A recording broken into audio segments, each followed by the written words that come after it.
Hello, everybody. Hi, and thank you very much for joining our live webinar. We're joined by two absolute legends of the self-storage industry today. Joined first by Emma Banks. Emma is a self-storage manager at Astwood Self-Storage. Thanks for joining, Emma. Thank you for having me. Do you want to introduce yourself briefly to the listeners? So I'm Emma Banks from Astwood Storage, self-store manager. I've worked in the industry for about just over 8 years. I also do a consultancy part of my business as well with On My Box Consultancy. Thank you, Emma. Thanks very much for joining us. And we're also joined by, I'm sure most people know him as well, Rennie Schafer, the CEO of the SSA UK and FEDESSA. Rennie, thanks for joining us. Thank you very much, Gavin. So I've been in this role for about 12 years now. And prior to that, I ran the Self-Storage Association of Australasia for 9 years. So I've been doing self-storage for a bit over 20 odd years now. So that's me. Great. Well, yeah, thanks. Thank you, both of us. It's great to have you both on here. I'm sure we're going to cover a lot of interesting stuff. And I think this topic, especially about how to grow your self-storage business, really, it's a very interesting topic. I'm sure a lot of people listening are asking the same thing every day. So got some great content, I think, to get through here. So let's get started. Emma, actually, before I start the first question, anybody who's listening or watching, feel free to drop some questions into the comments box. We will have time at the end to go through them. So if something pops in your head, just note it down, and then that'll give us a chance to come to it later. Emma, can you tell us a little bit about how you got started in self-storage? So I actually fell into it by accident. I was in retail for a long time. Like everybody got fed up of working stupid hours at Christmas, no time off during summer, all that sort of stuff. So I actually went for a role, didn't really know what it was, just came up as a duty manager, didn't actually even say self-storage in the original role. Obviously applied, went for the interview, and it was with a space station, which obviously was run by Kevin Prince. So that was my first role into the industry. So I went as a duty manager at their King's Heath store in Birmingham, and absolutely loved it. Thought it's such a different industry. I've never seen anything like it before. And as a duty manager, what were you doing? What's the duty manager role? So duty manager was almost like an assistant store manager. So I ran the site when the store manager wasn't on site. So that site was quite a big site. We had self-store internally and externally. So while I was there over 2 years, we increased the external side. I kind of sort of slightly managed more side the external one because some of it wasn't going very well. And then obviously looked at new ideas obviously looked at new ideas to help promote that site, which they were open arms with, which obviously then led me into being able to go into my next role with Squab and doing more and more local things and growing the business there. Excellent. Okay, thanks, Emma. Rennie, I'd ask you the same question, but it's so long ago you probably can't even remember how you got into self-storage. So Rennie, moving on to kind of, I suppose, growing business.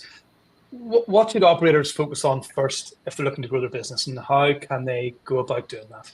Yeah, so I actually think they need a plan, which sounds really basic and common sense, but I think I see a lot of operators that kind of just grow for growth's sake and don't necessarily have a plan. So I think you really need to have a growth plan. And that growth plan is kind of typically why, how, where, and when. And I say this to people and they kind of say, the why bit sounds a bit silly. Why do I want to grow? Well, actually, that's kind of a fundamental question, because people sometimes just grow because they think they need to. But why do you want to grow? Do you want to grow because you're trying to grow your asset base? Do you want to grow because you're trying to get more cash flow? Do you want to grow because you're trying to resell at some point, so you want a platform to resell? If you have an understanding of why you're growing, that's going to change the way you grow. So I think right from the word go, you need to kind of understand that why, as in what are you trying to achieve, or why are you growing? And then you can go into, okay, how are we going to do that? Where are we going to do that? Because obviously it's self-storage, so location is super important.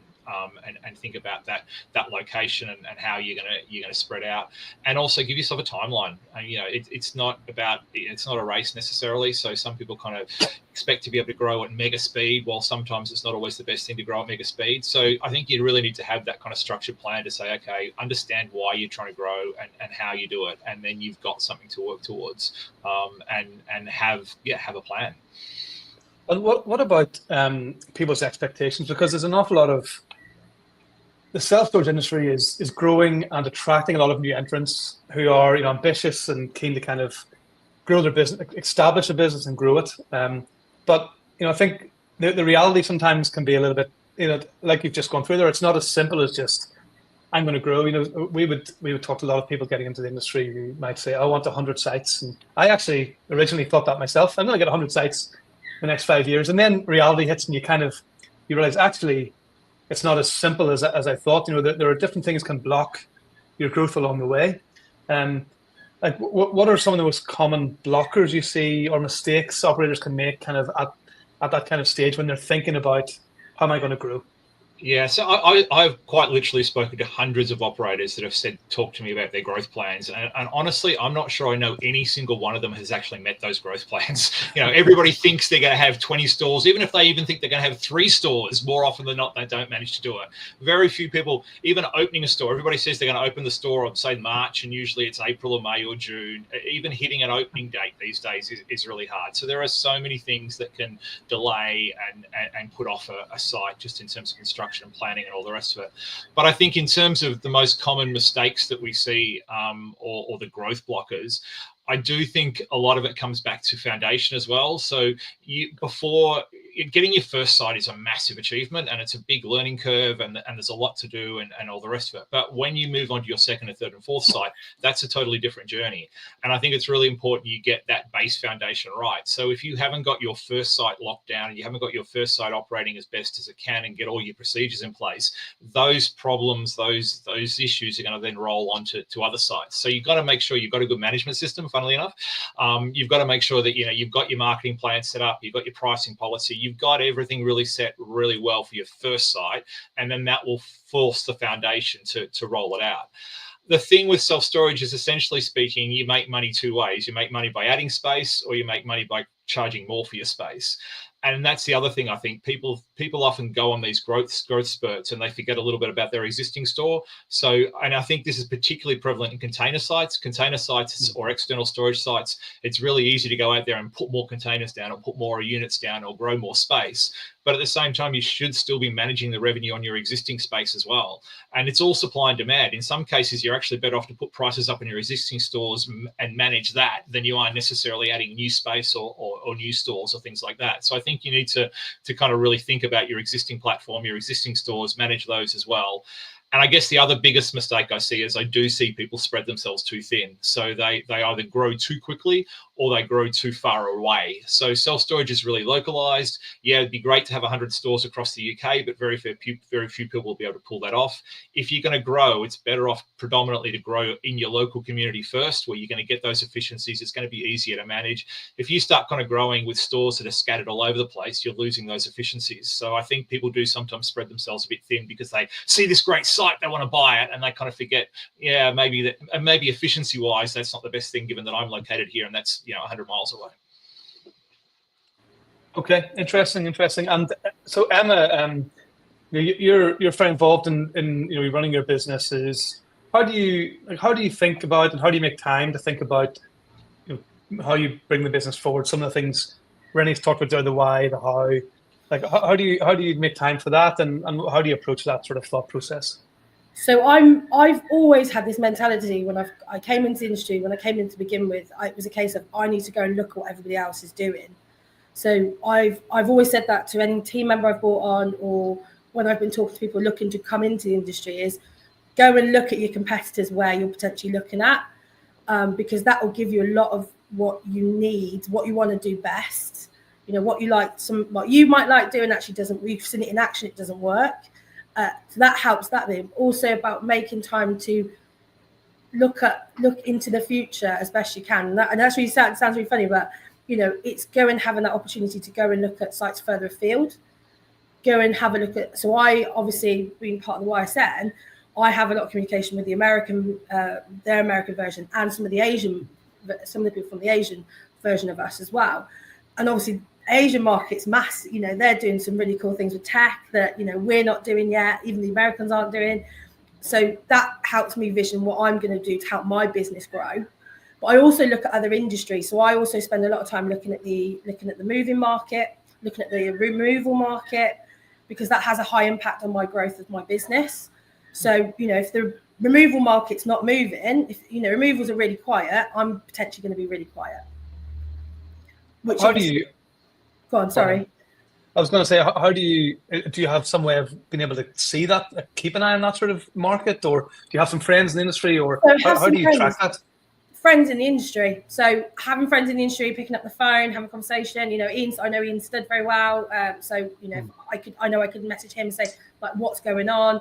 But I follow the BAR. I follow, you know, the movers and movers and all that sort of stuff, and lots of other groups on LinkedIn. And you know, Britannia are a massive company, and obviously they're franchises. But if you can get in with a couple of those, they'll tell you about what's going on, and it's about in your area. So there might be one big removal company in your area. If you can get in with them, they'll tell you how they're doing. Mm-hmm. So that then helps you. You know, if you find every year, you know, obviously we talked about seasonality. I think, you know, when COVID hit, seasonality changed. We have seen a little bit more of it come back. Obviously, when stamp duty finished in April, beginning of April, everybody at conference was saying, "Oh, it's gone really quiet." And it's kind of like, okay, so what have you planned for that in between? You know, really like, you know, what are you doing? I said, well, I'm marketing for the next 3 months in advance or 6 months in advance when people are going to start buying properties, or I'm checking Rightmove and all that sort of stuff, right? What properties are coming on the market now? Okay, what type of properties are coming on the market? So the type of properties are like 4 or 5 bed house. Okay, I'm going to target those people that are probably downsizing because kids have left. So then that changes, right? Okay, what am I advertising for? And obviously, you know, looking at other industries, you know, you can look at different industries and look at what they're bringing in, like the logistics side, the transport side. It all has an impact for sure for us. So you're thinking ahead, you know, like you're kind of thinking 3 to 6 months ahead. And I suppose because you've been in this industry for a while, you probably knew, you know, the stamp duty change at the start of April was going to lead to a very busy March. I remember one of our customers telling me at the conference it was a quiet April, but they'd done as much business in the first quarter of this year as they did of all of last year. Yeah. So it was obviously, you know, it was a good time, but planning ahead, like you say, that sounds like it's a sensible approach. Yeah, and to be honest, the thing that it's gone a little bit busier now again, which is good. But the people that are walking through my door are the people that I was advertising to, which is the people I knew were going to come through. And that's just down to knowledge. And obviously, you know, been in the industry for a while and seen it. When we had the last stamp duty changes, we learned off that. And, you know, and obviously, if you're new into the industry, you know, I was talking to a guy at conference and he's like, oh, yeah, I'm going to do this and I'm going to do this and I'm going to do this. I'm like, because it's been massive growth. And I went, yeah, it was during COVID. Now it's gone back. Don't just get into it because it was really profitable. It's not like it's not profitable now, but, you know, I think there has been a bit of blindside where people have been going through that first stage during the end of the last bit of COVID and now have come into it and it's not actually happened how they wanted it to, because they've had conversations with friends or whatever that were in it during that time. Yeah. Interesting. So, and Rennie, one of the things you mentioned there, just about when you think about moving your business forward and growing the business. So let's assume that's the plan. You want to grow the business. You've done your why and you know why you're doing it.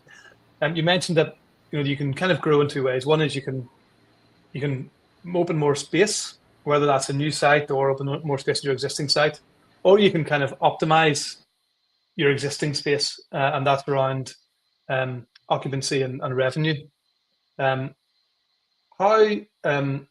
What should operators be thinking about if they want to expand their current site? What are the things they should consider?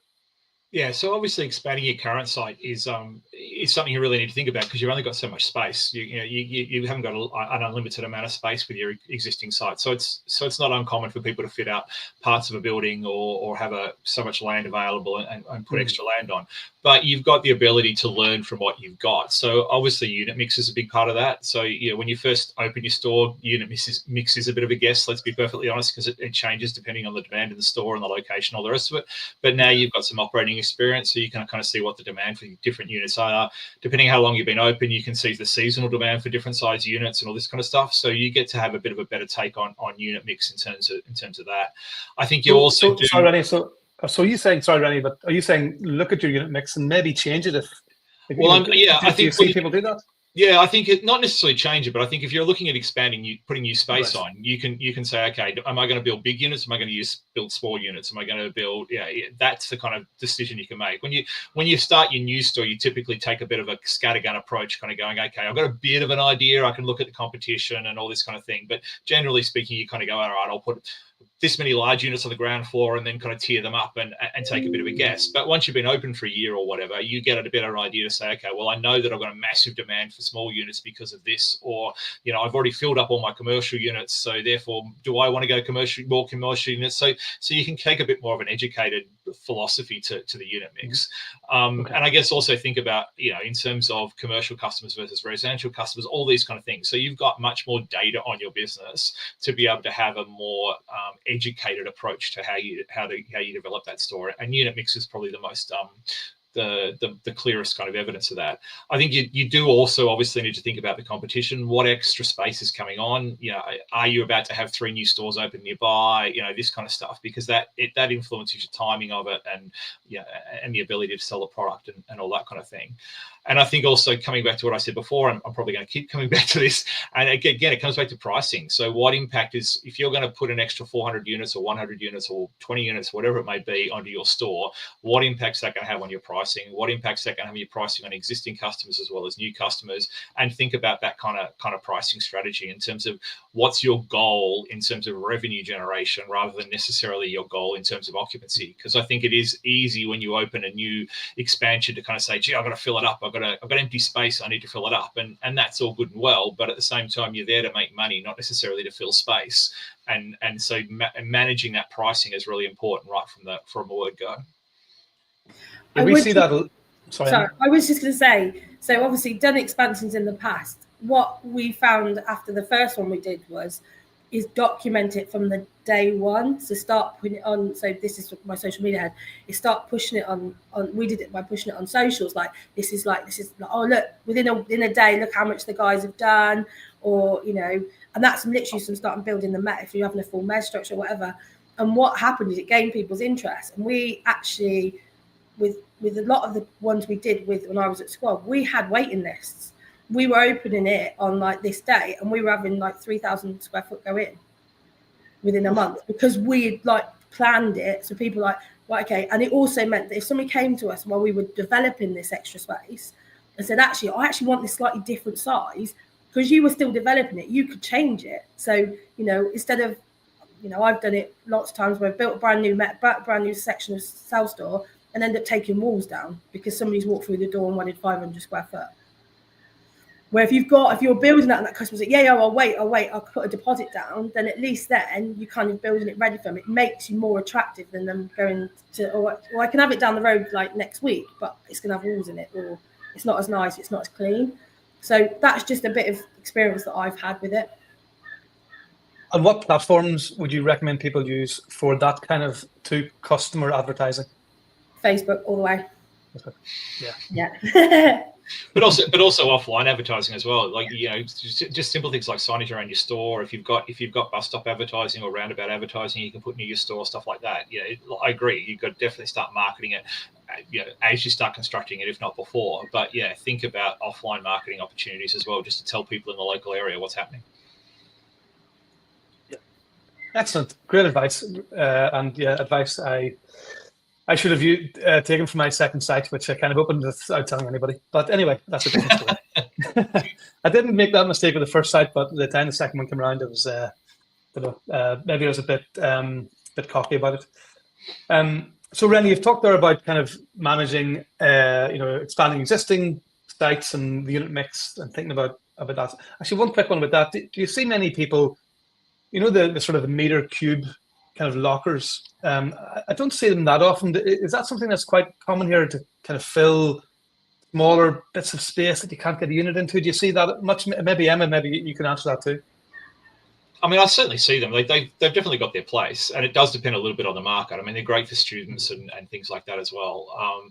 But yeah, I mean, I think they definitely have a role, but it does depend on the store and it does depend on the market. And they are very good for just filling empty. Like they're great if you've got a little bit of an area which has got, you know, an angle like under a stairwell or something like that, where it's just somewhere where you're not going to put a full unit in. Then why wouldn't you put something like that in? I mean, the yield on them is fantastic in the respect that you get much per square foot or square meter for them than you do with anything else. But at the same time, you know, you're not probably going to put 100 of them into your store because you just don't have the demand for that kind of product. Sorry, Emma, you want to add to that? Yes. Students are great. If you're near a truck stop, lorry drivers, they can find them quite handy. People that live on canal boats sometimes will use them. Oh. Or like if you, like anywhere by this, if somebody that lives on a yacht or something, that'd be nice. But also engineers. So engineers that have parts delivered, they work quite well for them because they generally need somewhere just to collect, part delivered by a delivery driver, and they come and collect it. So they can be quite good, but they tend to want to be right near your roller doors, which obviously if you've got, like Ray says, a bit of weird space in your loading bay or something, you could utilize that for sure. Okay. The reason I ask is I can see how it can be interesting when you're kind of getting fuller and wanting to sort of grow the revenue a little bit. And I think about it at my sites sometimes. I haven't done it yet, but it does interest me. Anyway, Rennie, what about you want to open an additional site? So you're thinking about, I've got my first site up and running on my second, third. You're looking at an additional site. What are the key factors for that sort of stage of growth? Yeah, so the obvious one's location. I've talked about this already. So location is everything in terms of self-storage. So the location is going to really set up where that store goes, and in terms of whether it's high profile location versus secondary location, but also, like I said, how far away is it from your existing store? How easy is it going to be to manage? Are you getting efficiencies from the fact that this is on a kind of close enough to your existing store that customers that might find it a bit too much trouble to your store will pick up that store? So I do think when you can, you want to try and grow outwards from your existing stores rather than spread yourself out too thin, like I talked about. I think also management is a key thing as well. Managing 2 sites is different to managing 1, and managing 5 is different to 2, managing 20 is very different to managing 5. And that doesn't really matter how big or small they are. It's just the logistics of it. And even if you're looking at having remotely managed sites, you've got to think about, okay, how am I going to get people out there to manage the security, to clean them, to look after them, and things like that. So managing those extra sites is something you kind of need to think about. I think in terms of building them, security is everything these days. So invest in security, invest in as much security as you can afford, and make them as secure as you can. Again, particularly if they're going to be remotely managed, you want to make sure that they're really solid and secure. You've got monitored CCTV and all these kind of things that mean, because there's not somebody on site, there's really good security. And I think that also lends me to something I talk a bit about these days, and that's kind of future-proofing your site. So 20 or 30 years ago, if you look at these big stores that Big Yellow built 20 years ago, they're still running now, and they've had very little capital maintenance done on them other than maybe a new floor put down or replace a few roller doors. But these days, with all the technology coming on board, you really need to think about what will your store need in the future. So you might not be putting electronic locks in now, but in 5 or 10 years' time, and maybe you're going to need to put electronic locks in because that's what everybody's done. You might not have individual alarmed units, you might not have all these other different things, but maybe in the future the market's going to go to the point where every customer is going to be expecting that. So have you got the bandwidth for it? Have you thought about the cabling you're putting in? What can you do when you build your site that is going to make it more future-proof, even if you're not going to put that tech in right now? I think you definitely need to think about setting it up so that you can potentially put the tech in if you do and choose in the future, because retrofitting a lot of this stuff, if you haven't planned for it, can get very, very expensive. And if your customers start coming in and saying, why am I staying with you when I need a key? Nobody else gives me a key. Then you want to be prepared for that kind of stuff. And Emma, you've been involved in quite a few, new sites and growing these sort of businesses. Do you have anything that? How have you thought about looking for new sites? Do you have any different sort of approach? Anything that you've experienced? So it's a really weird one, because I've had sites where we've built that have been frontage. That I've had sites that have built that you can't see at all, and then obviously I've built a site with Squab where obviously it was with Birmingham County Council, and they wanted X, Y, and Z to the hills because they want to be net zero by 2020, 2030, I think, or 2025. They want to be ahead of everybody else. So you have to put in extra things just to make it future proof. I think interestingly, obviously, Rennie says about the locks, etc. I've only ever done one locking mechanism for doors, which was with another company, and personally had nothing but issues with it. But because we were unfortunately guinea pigs, but that's fine. But there also was an element the customers, some customers are like, oh, I don't, there's still that element of customers with tech.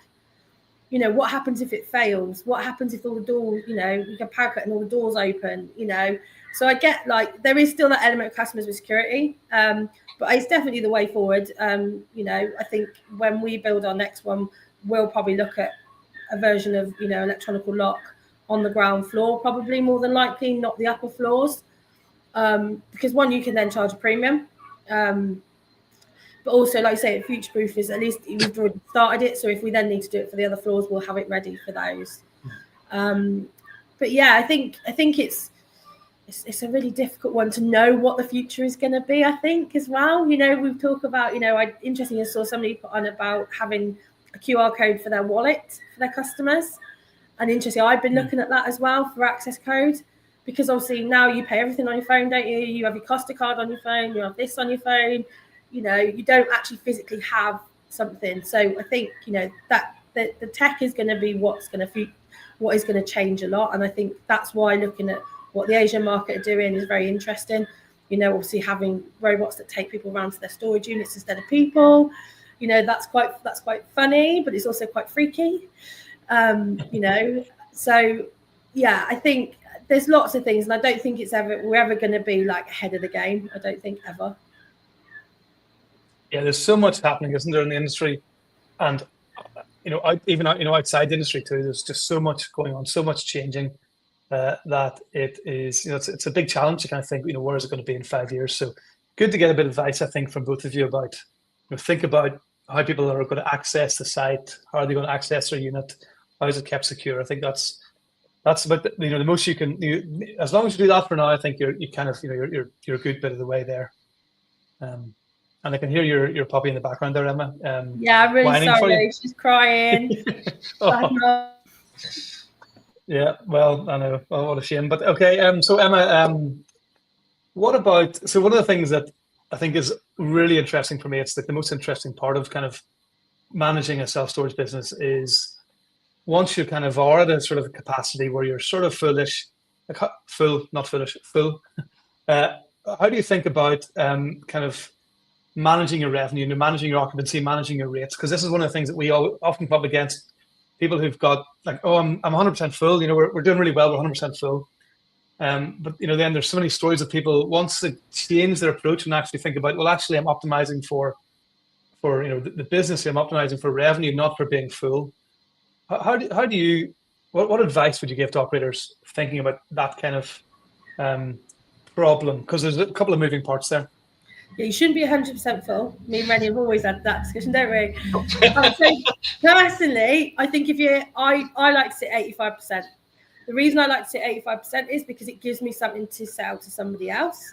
So it still gives me that ability to offer supply. I always look at our levels of pound per square foot every 2 weeks, every 3 weeks, because we have a move-ins and move-outs.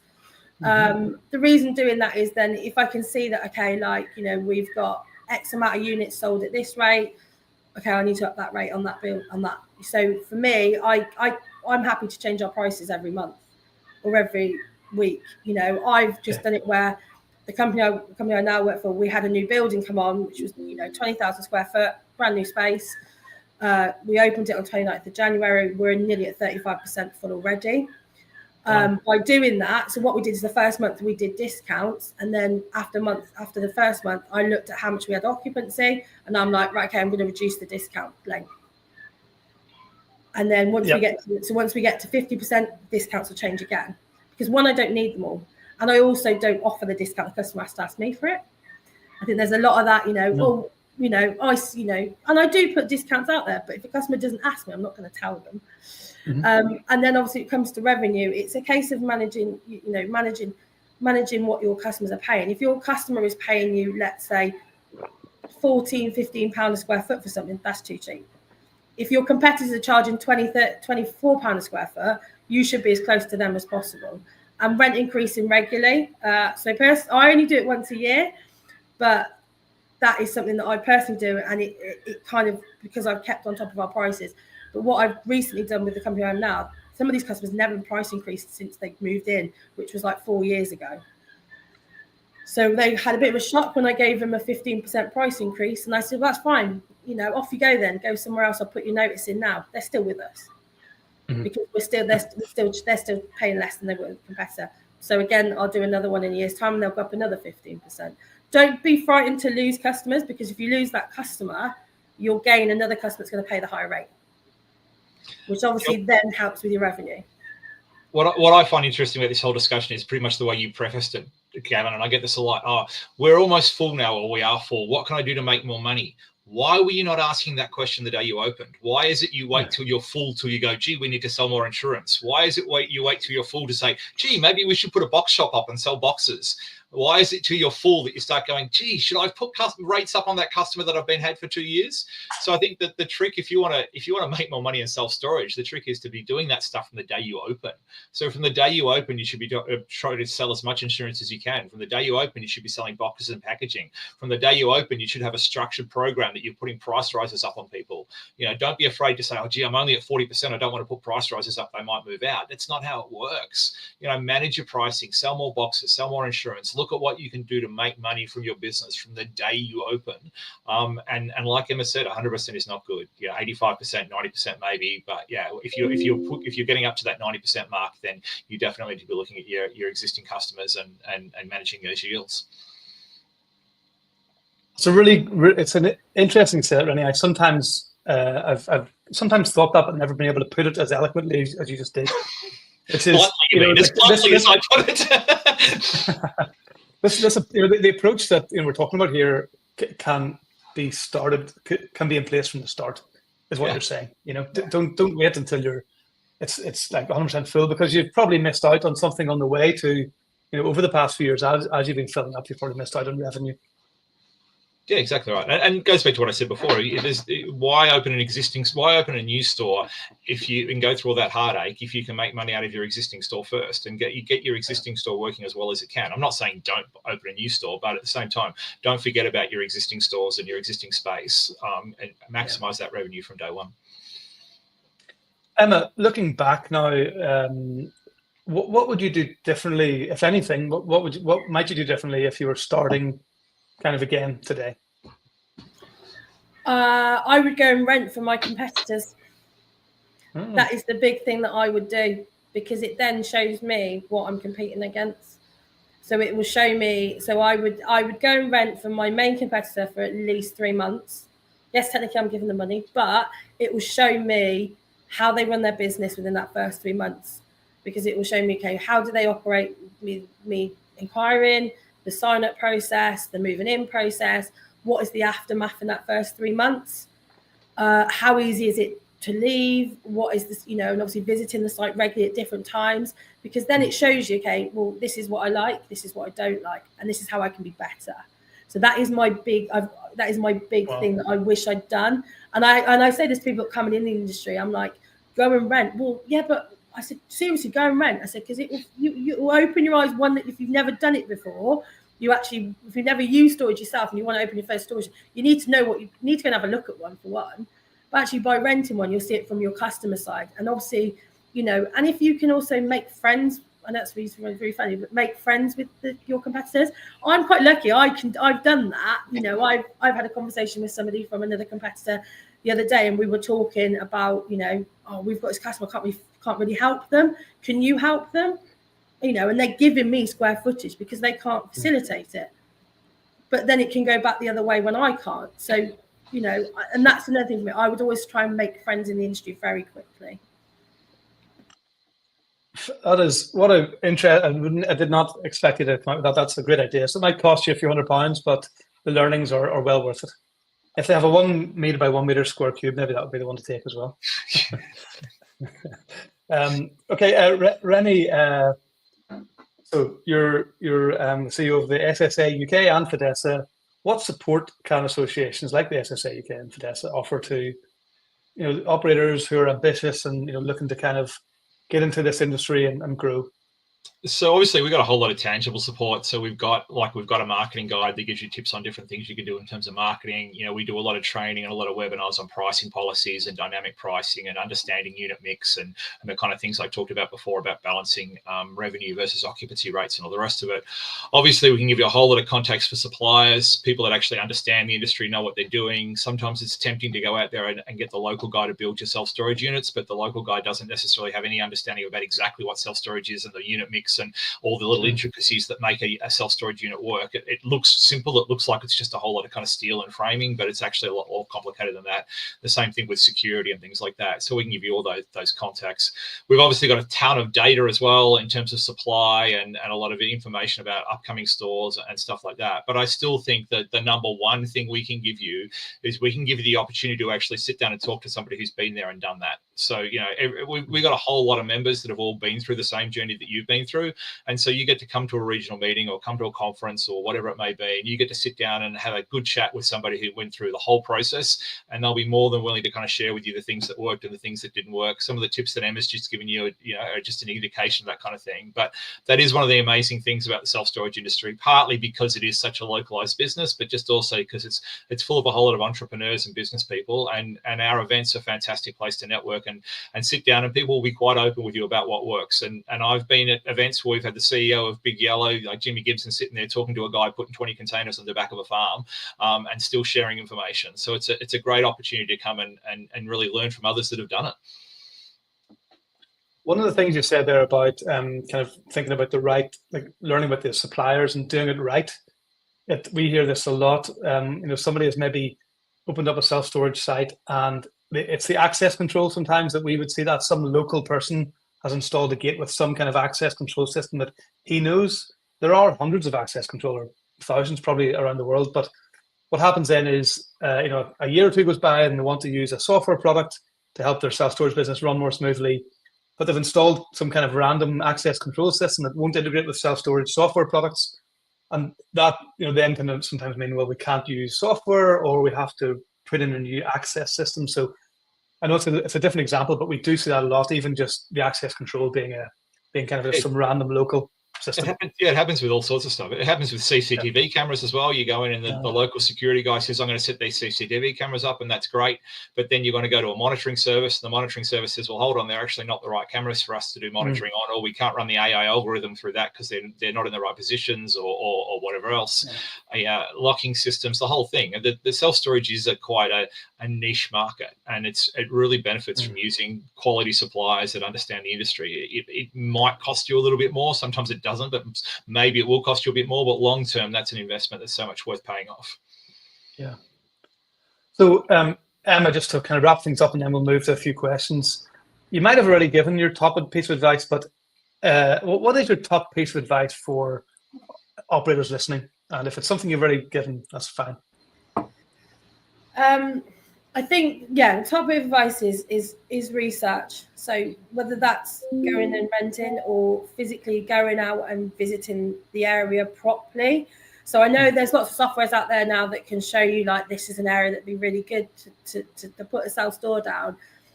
That's fine, but actually doing your actual physical work is always good. So physically go drive around, go and visit, you know, local estate agents in the area, go and visit solicitors, go and visit, you know, building merch, that sort of, you know, all that sort of thing, as well as go and visit the competitor sites. Even if they're 10, 15 miles down the road, still go and visit them, because I'm finding people are traveling further now to a self-store than ever before, because, you know, they're a bit more price conscious, or the local ones are a bit more fuller, they haven't got the availability.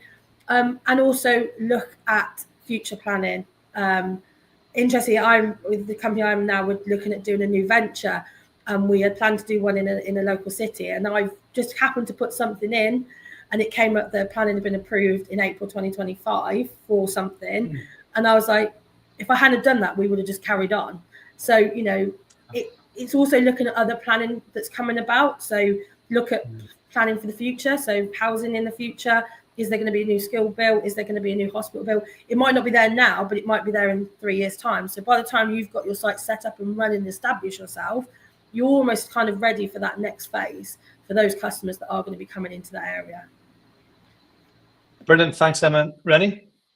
Yeah, it's similar. Have a plan, which I said before, so which is the same thing, do the research and all the rest of it. And yeah, as I've said all the way through, don't forget about your existing space. Don't get so focused on adding new space that you forget about managing your existing space. And, you know, manage your revenue, manage your pricing. And self-storage is more than occupancy. Self-storage is about about price as well.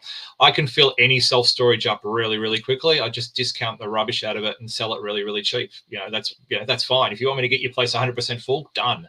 That doesn't mean you're going to make money, and that doesn't mean you're going to make it as efficiently and as easy as possible. That's what we want of this. Let's be fair. We're in this to make money. It's not a charitable effort. We're not trying to save the world. We're actually trying to make money out of this. So you want to be maximizing the revenue on all your space, not just your new space. I would also say decide what you want your customer to be. Yeah, I think that's also a very good thing, because like Rennie said, it's all well and good, going cheap is cheerful to put some. Unfortunately, you sometimes attract the wrong type of customer. If you want to be a certain client basis, either age or more female oriented, you design self-storage that's more catered towards females, or you want a self-storage site that's more catered to somebody that's a bit younger or somebody that's slightly older, or then obviously work that into, and that comes down to like your plan with obviously how you're going to put yourself out there for your business. Thank you, Emma. Thank you, Rennie. So I'm going to move on to a few questions. We've got a question which I think is unanswerable, but we can certainly, Emma, you might have a view on it. That's your first one. Thanks for that, Gav. Let's start with the unanswerable question. That's real good. Well, I think I couldn't answer it that way. Have you had any experience sponsoring a local football team? And if so, did you get a noticeable ROI from it? And the reason I think it's impossible is that it's so hard to track that. But Emma, have you any experience of that? Yeah, so I have done it for rugby and football.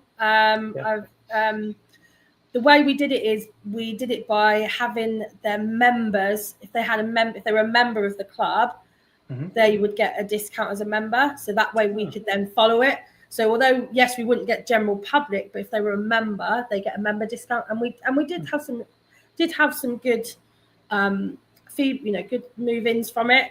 I think as well is about, if you're going to sponsor a football club or a football team or whatever, it's about making sure you're actively sharing for them as well as they are for you. So say, because you're going to give them X amount of pounds, okay, what am I going to get from it? So come to a deal with them. Okay, well, every time you put out that there's an event going on, or the team that was sponsoring us, are playing, or we'll share that on our socials, or we'll come down and help out. We'll be marshals for the day, because then at least you'll be seen. And then at least also when you do it that the other way, we're doing an event in store, we'd really like the team to come down and take some photos. How many of the football team can you get in this size unit? It's a bit of fun. But that way then at least that and that comes down to they can then put it in there, because a lot of football teams would give out like little what's the word, booklets at the programs. So and you can get into that, and obviously you could get the local press involved, we're sponsoring this and all that sort of stuff. So I think there's definitely value in that. I think there's a couple of things. So first of all, this is the problem with being in a digital world, is that nobody would have asked this question 20 years ago, because nobody got ROI on any marketing. You just kind of did it, and then you hoped it worked. And if your business grew, you thought you were doing the right thing and you changed something different. The problem now with Google AdWords and all the rest of it, everybody expects to see a dashboard that says, hey, I spent this and I got this return and all the rest of it. And not every marketing program gets to do that. But I would 100% reinforce what Emma said. If you're going to sponsor a local football team, then if you expect to get an ROI from just having your banner on the side of the ground, then don't bother. You're wasting your money. What you've got to do is fully engage with them. You, like all the things Emma said, you've got to embrace it. And if that's a football team, great. But if it's your local school, pick something that you can embrace, that you're willing to embrace, that means something to you, and you'll find you get a great return out of it. And just one more thing, just to illustrate that point, I get asked this question a lot. But I always kind of come back to when I was in Australia, one of the bigger self-storage companies over there, they did the equivalent of sponsoring a Premier League team in Australia. So they sponsored a national football team, and a fairly big national football team. And it must have cost them a small fortune, but they still do it. And they do it because of the branding it gives, the fact that people think about them when they need self-storage, the fact that it exposes them to people that are not necessarily thinking about self-storage. And these are very clever people that are making a lot of money and are now the biggest self-storage business in Australia, and they weren't when they started it. And I figured these guys would not be doing it if it wasn't giving them some sort of value.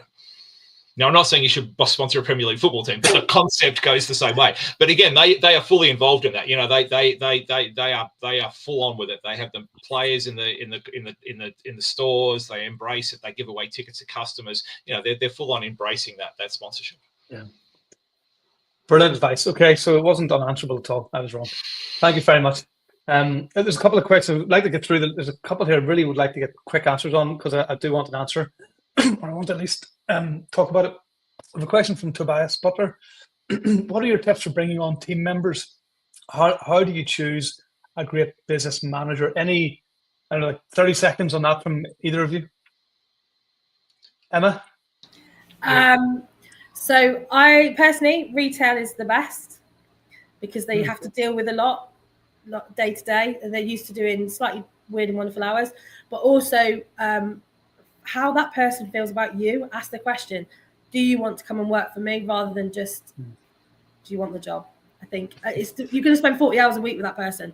You spend more time with them than you do your family members sometimes. Yeah, I think definitely don't necessarily get focused on stealing somebody from else in the industry, because sometimes they've got preconceived ideas that don't necessarily match your kind of business plan. But also, I just think they've got to be personable. That's what it's about. You know, how well is this person going to relate to all your customers? Is this person going to be able to talk to somebody who's just gone through a divorce or lost a family member? Is this person a personable person who's not necessarily completely driven by their ego and all the rest of it, that can understand other people? Yeah. Okay, and we have a couple more, but there's one I want to ask this from Grant Daniel. How do you set the Google ad spend per site? So I'm a bit controversial. I'm very controversial at the moment. I'm not doing Google ad spend at all. I'm trying. Why is that? I'm just trying something different. Seeing if it actually do you need to spend it? I'm not saying you don't, but for where I am, for my site where I am at the moment, I'm proving that I don't need to spend on Google ads. Right. Yeah, I'm not saying it's the right answer, but it's very difficult to know. I think it's very difficult to know how much you need to spend. That you have to trial and error it. Yeah, I think what you spend on your Google is very much determined on where you are in your business cycle and all the rest of it as well. If you're on fill up stage, then you've got a different ROI to what you are. But I think the important thing as well is, do you need to measure your ROI on Google with a lot more detail? It's not just how many conversions you get, it's what's the length of stay, what's the average, what's the return per that customer. If I'm paying 20 quid to get a customer, and that customer gets a month free for the first month and leaves after the second month, how much value do I get out of that customer versus a customer that stays for 12 months? So I think that if you really want to maximize your Google AdWords, you need to start linking your data together to say, okay, what words create which customers, and what's their lifetime spend with me, and that gives me a better idea of ROI and how much I'm willing to spend on a word. Absolutely, because it's different ads are going to attract different people. Exactly. Different people will want different service and will stay for different time and be worth different amounts. So it's really connecting your ad spend to lifetime value on a customer basis. It's not easy to get that, but that's really what you need to be able to make that decision, isn't it? Yeah, 100% agree. We've one final question. I know we're running out of time. So Isaac has asked, do you have any tips for standing out in a competitive local market? Well, maybe just any 10 seconds on either of these things, then we'll wrap it up. Have a brainstorm with your team, find out what you want to do, how you want to, and also think out of the box is what I was going to say. Yeah, be different. As simple as that. Be different. Don't be the same. Don't look at your competitors. Ignore your competitors. In fact, look at your competitors to be what you don't want to be, and be something different, and be bold. The only way to stand out in a competitive market is to be bold. And I think engage in your local community as well. Self-storage is really, really localized. So if you want to stand out in your local community and you want to stand out against your competitors, then engage with that community. And that does go back to what I said, whether that be with a football club, whether that be putting different advertising up. But it's about, think about why people use self-storage. It's the why, not the what. So it's not about your doors and your security and your 24-hour access. It's about giving people solutions to their needs. And if you address that, you will stand out. Yeah. Great. Well, listen, Emma and Rennie, thank you so much to both of you. It's been really, just really, really interesting and great to hear from two quite different perspectives, I suppose, but great advice for our listeners. So thank you so much. Cool. Thanks for having us. Thank you. Thank you. Thanks. Bye.